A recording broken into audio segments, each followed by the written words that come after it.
Join అవుతున్నారు మధుయాష్కి గౌడ్ మాజీ MP బీసీల కోసం మొదటి నుంచి కూడా కాంగ్రెస్ పార్టీలో చిత్తశుద్ధిగా పనిచేస్తున్న ఒక నాయకుడు మధుయాష్కి గారు మనకు లైవ్లో అందుబాటులో ఉన్నారు ఫోన్ లైన్లో. మధుయాష్కి గారు, ఈసారి మీరు బీసీ రిజర్వేషన్ల పెంపు కోసం ఢిల్లీలో ధర్నా చేశారు. ఆ ధర్నాకు రాహుల్ గాంధీ రాలేదు, మల్లికార్జున్ ఖర్గే రాలేదని ఒక చర్చ మొదలైంది. ఎందుకు రాలేదు అనేది. దానికంటే ముందు మోడీని గద్దె దించి రిజర్వేషన్లు సాధిస్తామంటున్నారు. అంటే మోడీ గద్దె దిగేదాకా అంటే ఇంకా 3.5 ఏళ్ళు ఉంది, దాదాపు ఇంకా 3.5-4 ఏళ్ళు. అప్పటి వరకు బీసీ రిజర్వేషన్ల పెంపు సాధ్యం కాదా? ఇంకొకటి, ఈ బీసీ రిజర్వేషన్ల 42%లో 10% మైనార్టీ ఉండడాన్ని బీజేపీ తప్పుపడుతుంది. 42%లో 10% బీసీలకు నష్టం జరుగుతుంది అంటుంది. దీనికి ఏం చెప్తారు మీరు? ఈరోజు ధర్నా విజయవంతమైందంటారా, ఏమంటారు? 3 విషయాలు ఇక్కడ కళ్యాణ్ గారు. ఈ యొక్క ధర్నా అనేది తెలంగాణ రాష్ట్ర సాధన కొరకై పార్టీలకు అతీతంగా ఏ విధంగా ఒక మైనారిటీ సంఖ్య ఉన్న తెలంగాణ రాష్ట్రం రాజ్యాంగం రచించిన ఆర్టికల్ 3 ప్రకారంగా సాధించుకోవడం ఎలా సాధ్యమయ్యిందో, ప్రజా అభిష్టానికి అనుగుణంగా నడుచుకొని ఎలాంటి నిరంకుశ నాయకుడైనా తల ఒగ్గాల్సిందే. ఇది ఫార్మ్ చట్టాలే కావచ్చు, ఇంకా దేనికైనా సరే ప్రజల అభిష్టం మేరకు పనిచేయాల్సింది అధికారంలో ఉన్న నాయకులు, ప్రధానమంత్రి కావచ్చు, ముఖ్యమంత్రులే కావచ్చు. రెండవ అంశం మీరు అడిగింది, మల్లికార్జున్ ఖర్గే, రాహుల్ గాంధీ గారు రాకపోవడం అనేది. నిన్న శిబు సోరెన్ గారు తెలంగాణకు అత్యంత అభిమానించి సపోర్ట్ చేసిన వ్యక్తి, వారు చనిపోవడం తోటి అక్కడికి వెళ్ళడం జరిగింది. రాహుల్ గాంధీ గారిది కోర్టు కేసు ఉండే, అది మొదటనే తెలుసు. 5th, 6th అనేది సడన్ గా జరిగింది. 6th రోజు వాళ్ళు కోర్టు కేసు ఉండడం తోటి రాకపోవడం, వాళ్ళు ఫ్లైట్ రావడం 5:30 ఉంది. ఖర్గే గారు రావాల్సి ఉండే. ఇది నేను మాజీ పార్లమెంట్ సభ్యుడిగా చెప్తాను కళ్యాణ్ గారు. పార్లమెంట్ సెషన్ నడుస్తున్నప్పుడు ఎల్ఓపి అనే వ్యక్తికి, నాయకుడికి చాలా బాధ్యతలు ఉంటాయి. అది ఒక కాంగ్రెస్ పార్టీకి సంబంధించినదే కాదు, ఆల్ అపోజిషన్ పార్టీస్ కూడా ఎల్ఓపి ద్వారా లేవనెత్తిన అంశాలపైన, బిజినెస్ డిస్కషన్స్ పైన, వీటన్నిటిపైన చర్చ ఉంటుంది. దాంట్లో బిజీగా ఉండే అవకాశం ఉంటుంది. ఇద్దరు నాయకులు మొన్న భాగీదారీ మీటింగ్ కూడా వాళ్ళు వచ్చి రావడం జరిగింది, ప్రసంగించడం కూడా జరిగింది. ఇది కాంగ్రెస్ పార్టీ నాయకత్వ అనుమతితోనే, ఖర్గే గారు, రాహుల్ గాంధీ గారి అనుమతితోనే జరుగుతున్న ప్రతి కార్యక్రమం ఇది. రాహుల్ గాంధీ గారి యొక్క అభీష్టం మేరకే తెలంగాణ రాష్ట్ర ప్రభుత్వం, ముఖ్యమంత్రి రేవంత్ రెడ్డి గారు, వారి కేబినెట్, ఉప ముఖ్యమంత్రి బట్టి విక్రమార్క గారు అని, పిసిసి అధ్యక్షుడు గాని, పొన్నం ప్రభాకర్ గాని, మిగతా నాయకులంతా కూడా పనిచేస్తున్నది. వారు ప్రజలకైతే ఏదైతే కాంగ్రెస్ పార్టీ హామీ ఇచ్చిందో, వారు భారత్ జోడో యాత్ర తరఫున చేస్తున్నప్పుడు ఈ ఎక్స్రే ద్వారా దేశంలో ఉన్న జనాభా సంఖ్య తేల్చాల్సిందే. సంఖ్య ప్రకారంగా ఇది వేరే వాళ్ళకి వ్యతిరేకం కాదు, మనకున్న సంఖ్య ప్రకారంగా దేశ వనరులు కూడా పంపకం జరగాలనే ఉద్దేశంతో రాహుల్ గాంధీ గారు ఈ కార్యక్రమం చేపట్టినారు. దాన్ని అమలు చేయడానికి రేవంత్ రెడ్డి గారు కంకణం కట్టుకుని పనిచేస్తా ఉన్నారు.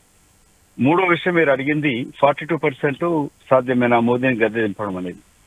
ఇప్పుడు తెలంగాణ రాష్ట్ర ఏర్పాటు కొరకై జరుగుతున్న ఉద్యమంలో అప్పటి ప్రభుత్వం, గవర్నమెంట్ ఆఫ్ ద డే, ప్రజల అభిష్టంగా పనిచేయకపోతే ప్రతి నాయకుడు, ప్రతిపక్ష నాయకులు గాని మాట్లాడేది ఈ ప్రభుత్వాన్ని గద్దె దించడం, మన అభిష్టం మేరకు పనిచేయకపోతేనే చెప్తా ఉంటారు. ఆ దిశలోనే వారు ముఖ్యమంత్రి గారు మాట్లాడింది కూడా, మీరు 4 నెలల నుంచి ఒక ఫెడరల్ వ్యవస్థలో కళ్యాణ్ గారు, రాష్ట్ర ప్రభుత్వాలు పాస్ చేసిన రెజల్యూషన్ ని అమలు చేయాల్సిన బాధ్యత కేంద్ర ప్రభుత్వం పైన ఉంటుంది. అప్పుడు తమిళనాడు ప్రభుత్వం చేసిన దాన్ని కూడా షెడ్యూల్ 9 లో పెట్టింది పివి నరసింహ ప్రధానమంత్రిగా ఉన్నప్పుడు జరిగింది అని అనుకుంటారు. అట్లా మోదీ గారి ప్రభుత్వం ఇవాళ భారత్ జోడో యాత్ర చేస్తున్నప్పుడు కులగణన జరగాలని చెప్పినప్పుడు అమిత్ షా గారు, నరేంద్ర మోదీ గారు అపహాస్యం చేసినారు. సమాజాన్ని విడదీస్తారని చెప్పినారు, దేశాన్ని విచ్ఛిన్నం చేస్తున్నారని చెప్పినారు. ఈ యొక్క డిమాండ్ అదే, జనగణన కులగణన జరగడమే తప్పని చెప్పి మాట్లాడిన వ్యక్తులు ఇవాళ అదే మోదీ గారి ప్రభుత్వం జాతీయ స్థాయిలో కులగణన చేస్తానని చెప్పి చెప్పింది. ఇంకొకటి, గౌరవ సుప్రీంకోర్టు అది నాట్ ఎస్సీ వర్గీకరణ కాదు, అది ఆ తీర్పులు ఏం చెప్పిందనంటే, వర్గీకరణ అనేది రాష్ట్రాలకు అధికారం ఉంటుంది, దాన్ని రిజర్వేషన్ పెంపుకోవడానికి కానీ పంపకం చేయడంలో కానీ రాష్ట్రాలకు బాధ్యత ఉంటుంది. కానీ అంతిమంగా జాతీయ స్థాయిలో ఇప్పుడు ఎస్సీ ఎస్టీకి ఇబ్బంది లేదు, ఓబీసీ రిజర్వేషన్ జరగాలనంటే అది జాతీయ స్థాయిలో జరగాల్సిందే అని చెప్పి గౌరవ సుప్రీంకోర్టు కూడా ఆదేశించడం జరిగినది.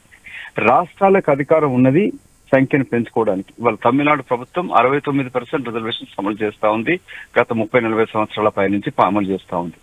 మీరు ఇంకో ప్రశ్న అడిగినారు, ఇవాళ బీజేపీ పార్టీ మతాన్ని జోడించిందని చెప్తా ఉన్నారు. అసలు వాళ్ళ బీజేపీ మిత్రులకి బీఆర్ఎస్ వాళ్ళందరికీ ఎస్పెషల్లీ బీజేపీ వాళ్ళకి ఏంటంటే ఒక న్యాయవాదిగా చెప్తా ఉన్నాను, అసలు రాజ్యాంగం ఏం చెప్తుంది? కులపరంగా మతపరంగా నువ్వు రిజర్వేషన్స్ కల్పించలేవని చెప్పింది. ఇవాళ తెలంగాణ ప్రభుత్వం చేసింది, గౌరవ ఉప ముఖ్యమంత్రి మిత్రుడు బట్టి విక్రమార్క పదే చెప్తా ఉండే, మనం చేసింది కుల గణన, మత గణన కాదు. మీరు మతాన్ని మార్చుకోవచ్చు కానీ కులాన్ని మార్చలేడు. మధుగౌడ్ మధు యాదవ్ కాలేడు.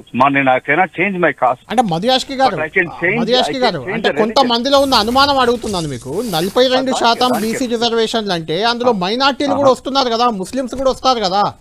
ఎస్, దానికే జవాబిస్తున్నాను. వృత్తిపరంగా రిజర్వేషన్స్ కల్పించవచ్చు అనేది రాజ్యాంగం చెప్తుంది. అవును. ఎట్లా? ఇప్పుడు హిందువులు, ఇప్పుడు మనము మంగళ పని చేసే ముస్లింస్ ఉంటారు, హిందువులు ఉంటారు. అట్లాగే బట్టలు ఉతికే వాళ్ళు కూడా నీకు దాంట్లో హిందువులు ఉన్నారు, ముస్లింస్ ఉన్నారు. ఇట్లా అంటే ఎయిర్ కటింగ్ చెప్పాను కదా. అట్లా ఈ కుల వృత్తులు చేసుకునే ముస్లిం వాళ్ళు ఉన్నా కూడా అది ముస్లిమా హిందూ అనే కాదు, అది కుల వృత్తుల పైన బతికే వాళ్ళకి వాళ్ళ అభివృద్ధి కొరకై ఈ యొక్క రిజర్వేషన్స్ వ్యవస్థను తీసుకురావడం జరిగినది. అది హిందూ అయినా కావచ్చు, ముస్లిం అయినా కావచ్చు. మిగతా రాష్ట్రాలలో బీజేపీ అమలు చేస్తున్న రాష్ట్రాలు అమలు అవుతుంది. ఇంకొక ముఖ్య గమనిక ఏంటంటే, ఇదే బీజేపీ పార్టీకి సంబంధించిన 8 మంది ఎమ్మెల్యేలు కూడా ఏకగ్రీవంగా అసెంబ్లీలో మద్దతు ఇచ్చారు కదా. అవును. అప్పుడు మద్దతు ఇచ్చినప్పుడు ఈ తెలివి లేదా వాళ్ళకి? అప్పుడు ఇది గుర్తురాలేదా? దీంట్లో ముస్లింస్ ఉన్న బీసీలు కూడా ఉండని చెప్పనేది. ఇప్పుడు ముస్లింస్ ఉన్న అగ్రకులాలు లేదు దాంట్లో, దూదేకులు అట్లా మిగతా కొన్ని బ్యాక్వర్డ్ క్లాసెస్ ఉన్నాయో వాళ్ళనే అందులో ఇంక్లూడ్ చేయడం జరిగింది. సో ఇది అబ్సల్యూట్ గా మీ ద్వారా, ఎస్పెషల్ మీ ఛానల్ ద్వారా నేను చెప్పదలుచుకుందంటే, తెలంగాణ ప్రజలకి తెలంగాణ ప్రభుత్వం చేసింది కుల గణన, మత గణన కాదు. రిలీజియస్ రిజర్వేషన్స్ సంఖ్య దాని కొరకు జరగలేదు. కాబట్టి వాళ్ళు బీజేపీ పదే తప్పుదో పట్టించే ప్రయత్నం చేస్తా ఉంది. ఆ విధంగా చేయకండి, రాజకీయం చేయొచ్చు. ఫైనల్ క్వశ్చన్, సెప్టెంబర్ 30 లోపు స్థానిక ఎన్నికలు నిర్వహించాలని హైకోర్టు ఆదేశించింది. అంటే ఇంకొక 2 నెలలు, మాక్సిమం 2 నెలలు కూడా లేదు. అంటే ఇంకొక వారం 10 రోజుల్లోనే క్లియర్ కావాలి, ఎందుకంటే 45 డేస్ గడువు కావాలి ఎన్నికలకి. కాబట్టి ఆ లోపు ఈ 42% రిజర్వేషన్ వస్తుందా? లోకల్ బాడీ ఎన్నికలు జరుగుతాయా? లేకుంటే మోడీ దిగిన తర్వాతే రిజర్వేషన్ పెంపు జరుగుతుందా, రాహుల్ గాంధీ ప్రధాని అయ్యాకే? లేదు, ఇది 2 డిఫరెంట్ విషయాలు ఇక్కడ కళ్యాణ్ గారు. ఒకటి, గౌరవ హైకోర్టు విధించిన నిర్ణయం ప్రకారంగా ఈ లోకల్ బాడీ ఎలక్షన్స్ అనేది జరగాలి, ఇంకెలాంటి ఆలస్యం లేకుండా సెప్టెంబర్ 30 చేయాలని చెప్పి ఆదేశించడం జరిగింది. అది ప్రభుత్వం ఆ దిశలో కసరత్తు చేస్తుందని అనుకుంటున్నాను. ఏ ప్రభుత్వాలైనా కూడా న్యాయస్థానాల యొక్క నిర్ణయాలని అమలు చేయాల్సిందే, దాంట్లో ఎలాంటి మినహాయింపులు ఏమి ఉండే దాంట్లో. రెండవది, అంటే ఇవాళ ముఖ్యమంత్రి గారు మాట్లాడింది, గతంలో మోదీ గారు ఈ విధంగా ఫార్ములాస్ వచ్చినా కానీ, వ్యవసాయ చట్టాలు కానీ, మిగతా చాలా వాటిల్లో ప్రజా అభిప్రాయానికి వ్యతిరేకంగా వారు పనిచేస్తూ వచ్చినారు. అందుకే వారు అడిగింది ఏంటంటే, ఒక రాజకీయ పార్టీ ఎవరైనా గతంలో ఇదే బీఆర్ఎస్ పార్టీలు మిగతా పార్టీలు అనే కదా బీజేపీలు గిట, వాళ్ళ ప్రభుత్వం లేకుండా యూపీ ప్రభుత్వం ఉన్నప్పుడు తెలంగాణ రాష్ట్రం ఉద్యమం జరుగుతున్న క్రమంలో ఇదే కిషన్ రెడ్డి గారిని తెలంగాణ ఉద్యమ క్రమంలో బీజేపీ పార్టీ ఉన్న వెంకయ్యనాయుడు గారు మిగతా వాళ్ళు వ్యతిరేకిస్తా ఉంటే, నేను కోదండరామ్ గారు వెళ్ళి కిషన్ రెడ్డి గారు ఏపీ భవన్ లో, అప్పుడున్న సమైక్య రాష్ట్ర ఏపీ భవన్ లో రూమ్ లోనే నిరాహార దీక్ష చేస్తూ కూర్చున్నాడు, ఏం తెలంగాణ వచ్చే వరకు అంటూ. అతను ఏం చేసినప్పుడు అంటే, మీ మీద మా పార్టీలలో ఉన్న వాళ్ళము ఆ యొక్క పార్టీ నాయకుల పైన ఒత్తిడి తీసుకొచ్చి ఒప్పుకునేటట్టు చేయాల్సి జరిగింది. అప్పుడు కిషన్ రెడ్డి గారు ఆ బీజేపీ పార్టీలో వెంకయ్యనాయుడు మిగతా నాయకులు వ్యతిరేకిస్తుంటే కూడా సుష్మా స్వరాజ్ దగ్గరికి వెళ్ళి వారిని ఒప్పించే ప్రయత్నం చేస్తున్నారు, లీడర్ ఆఫ్ పర్సన్ ఉండేవారు. అట్లా ఇక్కడ బీజేపీ పార్టీ వాళ్ళు మోదీ ప్రభుత్వం ఉన్న బీజేపీ నాయకులు అయితే తెలంగాణ రాష్ట్రం నుంచి ఉన్నారో వాళ్ళు ఒప్పించే బాధ్యత తీసుకోవాలా. మేము కాంగ్రెస్ పార్టీ అప్పుడు మీకు తెలుసు, నేను తెలంగాణ ఉద్యమంలో సొంత పార్టీ ప్రధానమంత్రులు వ్యతిరేకిస్తున్నా కూడా ప్రశ్నించడం జరిగినది, ముఖ్యమంత్రులను ప్రశ్నించడం జరుగుతూ తెలంగాణ ప్రజల అభిష్టానుగుణంగా నేను పనిచేయడం జరిగింది. అట్లాగే వీళ్ళ బీజేపీ పార్టీ నాయకులు కూడా ఇది బీజేపీయో లేక కాంగ్రెస్ పార్టీ తీసుకొస్తున్న రిజర్వేషన్స్ కాదు. కానీ మీకు నమ్మకం ఉందా ఒప్పిస్తారు, మోడీని ఒప్పించి తెస్తారని నమ్మకం ఉందా మీకు?